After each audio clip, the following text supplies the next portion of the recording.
아멘. 예수님을 제외하고 인류 역사에서 제일 위대한 사람이 누구라고 생각합니까? 라고 묻는다면 아마 제각각 말씀을 하실 겁니다. 다 달라요. 심지어는 독일의 히틀러가 제일 위대하다 이렇게 말하는 사람도 있고요. 저 북한에서는 위대한 김정일, 김일성 뭐 이렇게 얘기할 수도 있어요. 다 다릅니다. 중요한 거는 그게 아니고 예수님께서 인류 역사에서 제일 위대한 사람을 꼽으셨는데 누구냐라고 하는 거예요. 그 점이.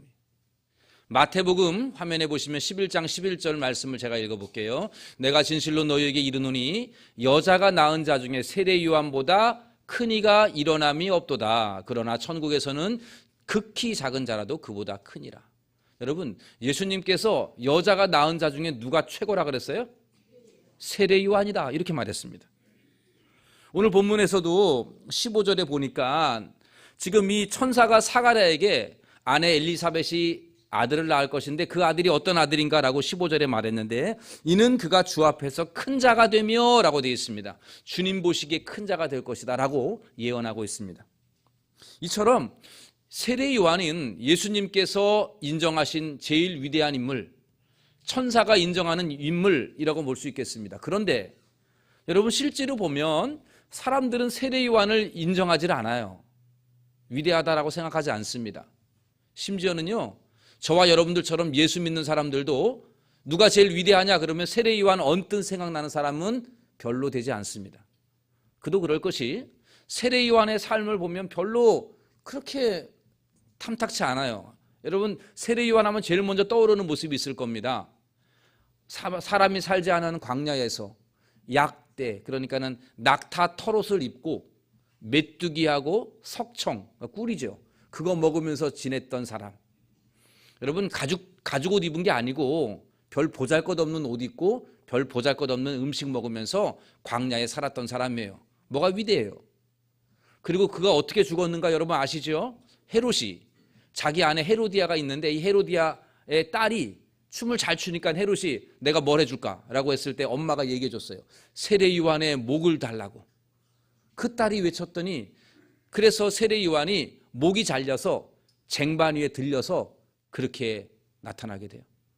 얼마나 비참한 인생입니까? 그의 삶은 31살밖에 살지 못했어요.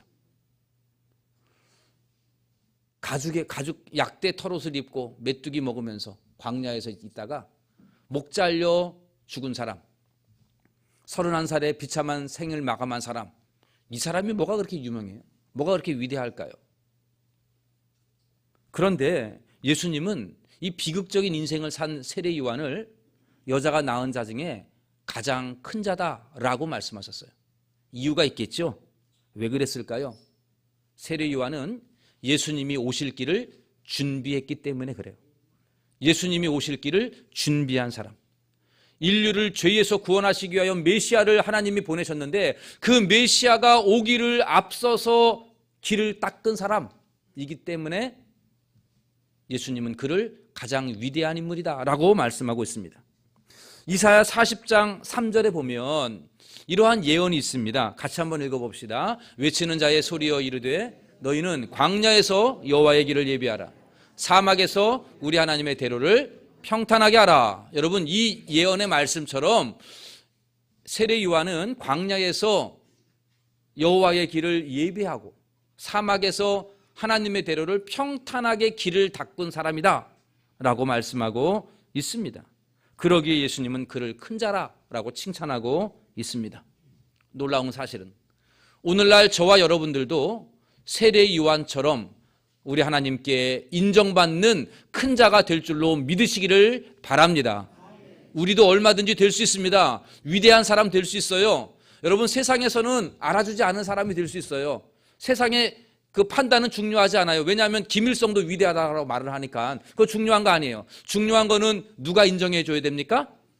예수님, 하나님이 인정하는 사람이 되어야 되는 거죠. 우리 동대문 중앙교 성도님들은 우리 하나님이 인정하는 인생 되기를 간절히 바랍니다. 누가 하나 알아주지 않아도 돼요. 하나님이 인정하면 돼요.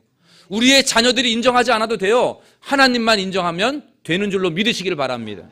그러면 이 세례 요한이 예수님의 오실 길을 예비했다라고 했는데 우리가 세례 요한처럼 어떻게 하면 인정받을 수 있을까? 간단해요. 세례 요한이 예수님이 오시기 전에 예수님이 오실 길을 준비했던 것처럼 우리도 예수님이 다시 오실 길을 준비하면 되는 것이죠. 예수님은 2000년 전에 이 땅에 오셨어요. 그리고 또 다시 오십니다. 재림하십니다. 그 재림을 기다리면서 재림의 길을 준비하는 사람이 되는 것, 그것이 바로 세례 요한이 갔던 길이죠. 우리 모두가 이러한 예수님의 재림을 준비하는, 예수님이 오실 길을 예비하는 저와 여러분들이 되시기를 간절히 소원합니다. 그러면 우리가 예수님이 다시 오실 길을 어떻게 하면 준비할 수 있을까? 길을 어떻게 준비하라는 얘기일까요? 여러분, 오늘 본문에 보면 16절, 17절에 세례 요한이 어떻게 준비했는지를 잘 보여주고 있어요. 자, 16절 말씀을 같이 한번 읽어봅시다. 이스라엘 자손을 줄곧 그들의 하나님께로 많이, 여러분, 세례 요한이 어떻게 한다 그랬냐면 이스라엘 자손을 하나님께로, 그들의 하나님께로 적게 많이 돌아오게 하겠다.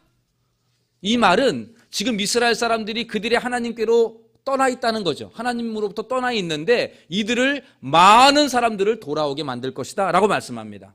그리고 17절을 보시면 그가 또 엘리야의 심령과 능력으로 주 앞에 먼저 와서 아버지의 마음을 자식에게, 거스르는 자를 의인의 슬기에 돌아오게 하고 주를 위하여 세운 백성을 준비하리라. 주를 위하여 세운 백성을 준비하리라. 이 말은 뭐냐 하면 하나님 앞으로 많이 돌아오게 해서 이들로 하여금 장차 오실 예수님을 같이 맞이할 수 있도록 준비하는 사람 되겠다, 이 뜻입니다.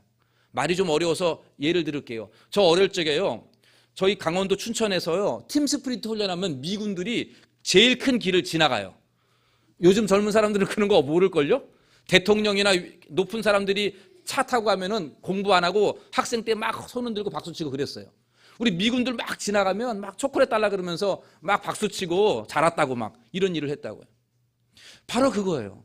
지금 세례 요한 했던 일이 뭐냐면은 예수님이 오실 때에 많은 사람들을 돌아오게 해서 그 사람들이 하여금 함께 예수님을 환영하도록 만드는 일, 그 일을 했다는 얘기죠. 그게 바로 예수님이 오실 길을 준비한 사람이에요. 그러면 오늘날 우리가 예수님의 다시 오실 길을 준비하는 사람이 되고자 한다면 무엇을 해야 될까요? 답은 자명합니다. 주님의 품에 떠나 있는 사람들, 아버지로의 마음에 떠나 있는 사람들, 예수님의 품에서 떠나 있는 사람들을 많이 돌아오게 하는 일을 바로 저와 여러분들이 해야 되는 것이죠. 그리고 그 사람들로 하여금 함께, 나만 아니라 함께 예수님의 재림을 환영하는, 영광으로 환영하는 그러한 사명을 감당하는 인생을 살 때에 우리 예수님은 세례 요한을 인정했듯이 저와 여러분들을 인정하실 줄로 믿습니다.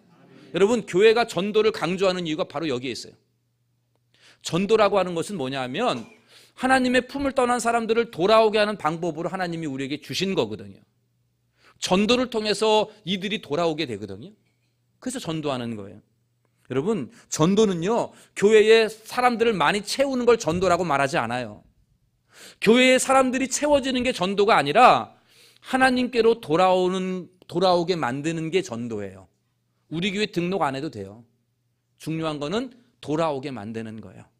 여러분들의 자녀들이, 여러분들의 이웃들이 혹시 주님의 품을 떠나 있는 사람, 하나님의 마음에서 떠나 있는 사람들을 다 돌아오게 만들어서 나와 함께 예수님의 재림을 준비하는 사람, 그 사람 만드는 거를 바로 전도라고 말하는 것이고, 그게 바로 세례 요한이 했던 사명이고 오늘 저와 여러분들에게 주신 사명입니다.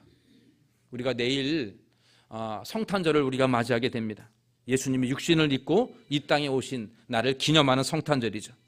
성탄절을 앞두고 우리 모두가 예수님보다 먼저 6개월 전에 먼저 와서 예수님이 오실 길을 예비했던 세례 요한을 생각해 보았습니다. 여러분, 그의 삶은 고통의 삶이었어요. 비극의 삶이었습니다. 짧은 인생이었어요. 광야에서 힘든 삶을 살았어요.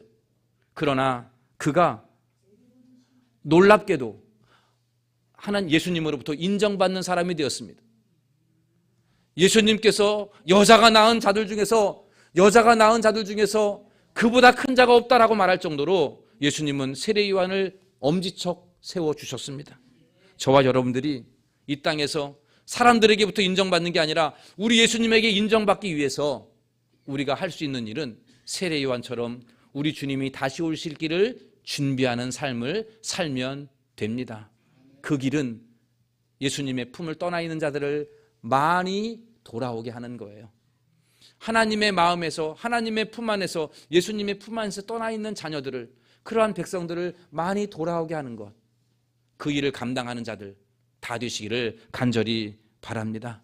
사랑하는 성도 여러분, 지금 우리 예수님은, 우리 하나님의 마음은 성탄절의 기쁨보다 주님 다시 오실 재림의 길을 준비하기를 원하십니다. 이걸 우리가 잊지 마셔야 돼요. 지금 이 시대에 세례 요한을 찾고 있습니다. 저와 여러분들이 다시 오실 예수님의 그 재림의 길을 닦는 저와 여러분들 되기를 바랍니다. 여러분, 올 한 해 우리가 돌아볼 때에 우리 교회에 잠깐 왔다가 다시 떠나 있는 분들도 많이 계셔요. 모르겠어요. 그런 분들이 어디에서 무엇을 하는지. 중요한 것은 우리의 마음이 거기에 있어야 되는 거죠. 그래서 이들이 예수님의 품으로 돌아오는 일에 저와 여러분들이 더욱 힘쓰는 2024년이 되기를 간절히 바랍니다. 여러분, 그러한 인생을 사람들은 인정 안 해도 우리 예수님은 인정해 주실 것입니다. 그러한 인생이 진짜 가치 있는 인생이에요. 오래 사는 것이 중요한 게 아니죠. 31살밖에 살지 않은 세례 요한을 우리 예수님이 인정했습니다. 잘 먹는 게 중요한 게 아니죠. 메뚜기 먹던 세례 요한 인정해 주었어요. 명품 옷으로 치장하는 것이 인정받는 게 아니에요. 비록 허름한 옷 입어도 그의 삶이 온전히 주님의 길을 예비했을 때에 주님은 그를 인정해 주셨습니다. 우리 동대문 중앙교 모든 성도님들이 이제 이 시대의 세례 요한으로서 마치 예수님 오시기 6개월 전에 먼저 태어나서 예수님이 오실 길을 예비했던 세례 요한처럼 이 시대의 세례 요한과 같이 예수님의 재림을 예비하는, 준비하는 저와 여러분들 다 되시기를 예수님의 이름으로 간절히 축원합니다. 기도하겠습니다. 자비로우신 하나님, 은혜로우신 하나님, 오늘 말씀을 통해서 우리가 이 땅에서 어떠한 삶을 살아야 되는지를 다시 한번 깨닫게 하여 주시고 가르쳐 주심에 감사합니다.